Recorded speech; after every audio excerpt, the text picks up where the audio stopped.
কৃপান দেবে গীতাকে ধাক্কা। তো বন্ধুরা, গীতা এলএলবির আগামী পর্বে আপনারা দেখতে পাবেন গীতা থানার বড়বাবুর কাছে গিয়ে বলে আমাকে স্বস্তিক বাবুকে বাঁচানোর জন্য বাইরে যেতে হবে, তাই আপনি কৃপান আর ধীমান সিংকে অল্প সামলে নেবেন। তারপর গীতা চলে গেলে ফোনে বড়বাবুর সঙ্গে কিরণ কান্তির যে কথা হয়, সেখানে কিরণ কান্তির মুখ থেকে বেরিয়ে যায় যে সে জানে যে গীতা বাইরে যাবে।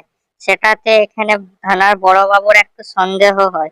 তারপরের সিনে আমরা দেখতে পাই অগ্নিজিৎ মুখার্জির কাছে প্রলয় এসে বলে, প্ল্যানটা কি তোমার না তোমার মাথায় কেউ ঢুকিয়েছে? তখন অগ্নিজিৎ মুখার্জি বলে যে এই প্ল্যানটা গিন্নি আর বন্যের। তখন প্রলয় বলে, আমার লাগছিলই এই দুটোর নাম আমি শুনতে পাবো। বড়দা, আমাকে বিশ্বাস করুন, এটার পিছনে নিশ্চয়ই একটা কোনো বড় ষড়যন্ত্র আছে। ওদের দুজনা স্বস্তিকের প্রতি কোনো চিন্তাই নেই। যেখানে অগ্নিজিৎ প্রলয়ের কথায় ভরসা করে না, নিয়ে প্রলয়কে বলে, প্রলয় তুই শুনে রাখ, স্বস্তিক বাড়িতে ফিরে আসলে বাড়িতে একটি বড় সড়ো করে বিয়ে হবে। সেই বিয়ে হবে স্বস্তিক আর কাব্যার।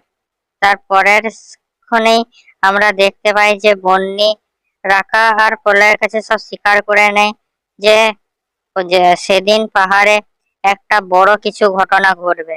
যে কথা স্বীকার করার পর সে চলে যায়। তারপর প্রলয় এখানে গীতাকে ফোন লাগালে গীতা বলে যে স্বস্তিক বাবুর প্রাণের ওপর বিপদ আছে, তাই আমি স্বস্তিক বাবুর সঙ্গে যাব স্বস্তিক বাবুকে বাঁচাতে। যেখানে পরের সিনে গীতার সঙ্গে অগ্নিজিৎ মুখার্জির দেখা হলে গীতা অগ্নিজিৎ মুখার্জিকে বলে যে আপনি কৃপানের কেসটা ছেড়ে দিন। তারপর অগ্নিজিৎ মুখার্জি বলে যে তুমি আমায় জ্ঞান দিতে এসো না, আমি চলমান ইনস্টিটিউট, যেটা আমি কৃপানের বেল করিয়ে দেখিয়ে দিলাম।